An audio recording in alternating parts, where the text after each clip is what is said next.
الرحيم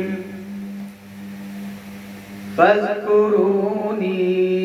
أذكركم واشكروا لي ولا تكفرون يا أيها الذين آمنوا استعينوا بالصبر والصلاة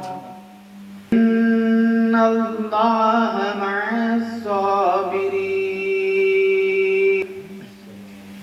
ولا تقولوا لمن يقتل في سبيل الله أموات بل أحياء ولكن لا تشعرون صدق الله العظيم. قرأت كلام पाक के बाद मैं